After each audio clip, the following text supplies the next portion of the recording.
जिंदाबाद, किसान एकता जिंदाबाद, किसान एकता जिंदाबाद। नमस्कार सरदार जी। नमस्कार जी। ये बताइए कि आज जो किसानों की वार्ता होनी है, क्या उस पर सहमति हो पाएगी या नहीं हो पाएगी? सहमति तो होनी चाहिए। जैसे हमने अपना पक्ष रख दिया है, सरकार को समझा दिया है कि ये कानून ऐसे ऐसे ठीक नहीं है, किसान के पक्ष में नहीं है, और जब गलबात चलती है तो उसमें मंत्री मान भी जाते हैं कि बात तो तुम्हारी ठीक है। अगर हमारी बात ठीक है तो सरकार को मान लेना चाहिए। अब सरकार तो खामखा की अड़ंगाबाजी कर रही है, अड़िक्का लगा रही है। ना मानने की बात तो इसमें कोई है नहीं।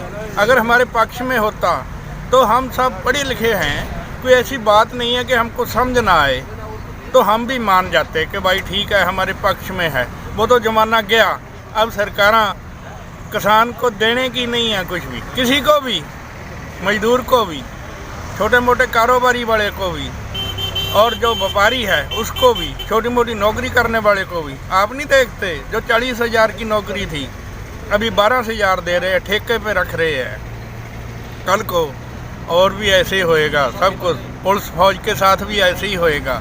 सरकार किसी को कुछ देने की नहीं है। ये एक किस्म की लटेरा सरकार होगी है, इसको मान जाना चाहिए।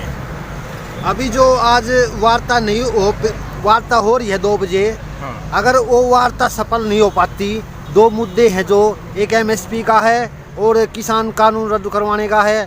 अगर इन पे दोनों पे सहमति नहीं हो पाती किसान संगठनों की, तो किसानों का क्या कुछ आगे आंदोलन जारी रखेंगे या कुछ क्या प्लान रहेगा इन चीज़ों का? हाँ, जो किसान का आंदोलन है, ये हमने पहले ही जांच लिया है कि इतना छोटा नहीं रहने वाला।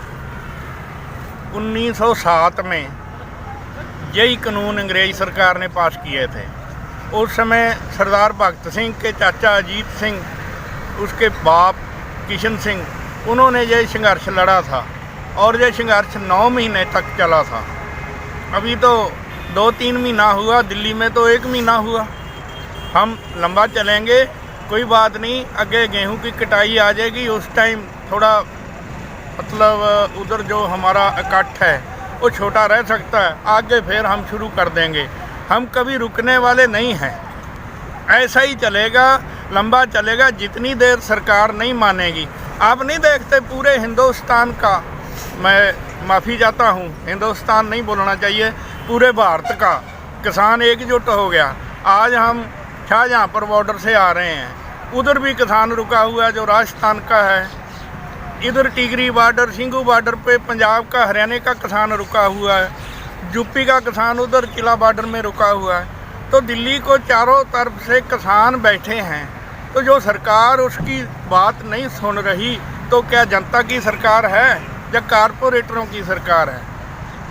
अभी जैसे कल रेवाड़ी के अंदर किसान दिल्ली कूच कर रहे थे, उनको रोका गया है, तो उसके बारे में क्या कुछ कहना चाहोगे आप? दिल्ली तो रेवाड़ी के अंदर कल हम कूच कर रहे थे, कोई भी नहीं था। अभी आज के न्यूज़पेपर में भी आई हुई है कि ये फेक न्यूज़ है, ये फेक न्यूज़ चलता है। हमें पंजाब से फ़ोन आ रहे हैं कि उधर अथरू गैस चला है, उधर ये चला है, गोली चला है, तो किसानों को रोका है। कहीं किसी ने कुछ नहीं रोका। हम भी कोई हुल्लड़बाजी नहीं करते, दंगा बंगा नहीं करते। हम शांतमयी आंदोलन करते हैं, जैसे संविधान ने हमें हक दिया है उसके मुताबिक चलते हैं। उसके मुताबिक अपना शांतमयी रोष कर रहे हैं। ना तो हमको किसी ने रोका है, ना कोई अथरू गैस चला है। ये फेक न्यूज़ है। ये गोदी मीडिया वाले झूठी खबर फैलाते हैं कि लोग डर जाएं, अपने घरों में छुप जाएं। ऐसा नहीं होने वाला। लोग अभी सभी जनता जाग चुकी है, आएगी। अभी जैसे लोहड़ी के दिन अगर आज किसान संगठन की वार्ता और सरकार के साथ सफल नहीं हो पाती, तो कहा जा रहा है किसान संगठनों के द्वारा कि वो लोहड़ी के दिन ये किसान कानून की जो पर्ची है उसको फाड़ेंगे, जलाएंगे। इसके बारे में क्या कुछ कहना चाहते हैं? जो लोहड़ी आएगी तो कोई बात नहीं, हमने 50-60 लोहड़ी देखी है, एक लोहड़ी दिल्ली में देख लेंगे, कोई बात नहीं। अभी जैसे गणतंत्र दिवस आने वाला है 26 जनवरी को, तो अगर किसान संगठनों की वार्ता सफल नहीं हो पाती, तो क्या ये गणतंत्र दिवस की परेड में भी शामिल होंगे किसान अब की बार? 26 जनवरी आने वाली है, सरकार के ऊपर बहुत बड़ा दबाव बना हुआ है। अगर 26 जनवरी तक ये कानून वापस नहीं लेते तो हम 26 जनवरी को बड़ी रैलियां निकाल के बड़ी पद्धर पे इसका विरोध करेंगे और सरकार की इसमें बहुत ज़्यादा किरकिरी होगी। इसको कानून तो वापस लेने पड़ेंगे। 26 जनवरी से पहले तो मुझे उम्मीद है कि सरकार घुटने टेक देगी। ये इतनी संख्या में ज़्यादा किसान है दिल्ली में डटे हुए हैं, तो इसके कारण कोरोना को बढ़ावा नहीं मिल रहा है। ये कोरोना कुछ है ही नहीं है। ये कोरोना की आड़ में तो हमारा ये सब कुछ छीन लिया सरकार ने। कोरोना कहीं नहीं है।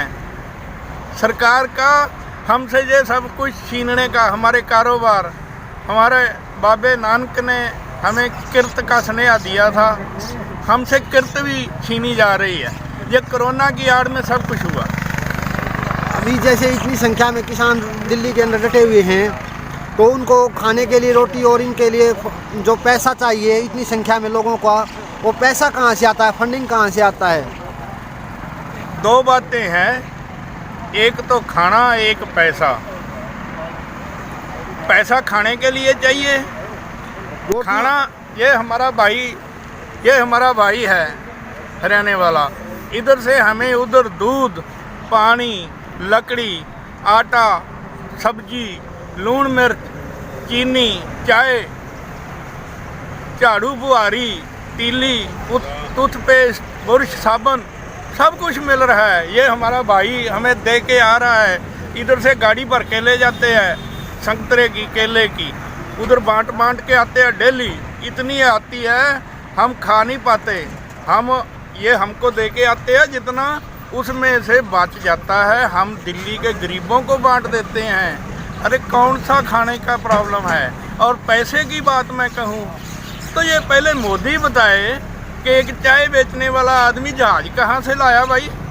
हमने अगर गांव से 20-20, 50-50 रुपये इकट्ठा कर लिए कि हमारी ट्राली दिल्ली जाएगी, दिल्ली जाने के लिए 10,000 रुपये का तेल चाहिए, तो हमारे गांव वालों ने 100-100, 200-200 रुपये दे दिए। हमने 10,000 इकट्ठा किया और ट्राली हमारी दिल्ली चली गई। उसका तो हिसाब पूछ रहे हैं, तुम भी पूछ रहे हो, और मोदी से पूछो ना। उसके पास वो तो चाय बेचता था, किसान भी नहीं था, बड़ा व्यापारी भी नहीं था, उसके पास जहाज कहाँ से आया? उसने 10,000 करोड़ रुपए इलेक्शन पे खर्च किए, वो कहाँ से किए? उससे क्यों नहीं पूछ रहे आप लोग? जो सरकार है वो बार बार संशोधन की बात कर रही है, तो इसके बारे में क्या कुछ कहना चाहोगे? वो हमारी जथेबंदी ने 2 टुक फैसला कर दिया कि हमें कोई संशोधन नहीं चाहिए। संशोधन करने के बाद फिर संशोधन होगा।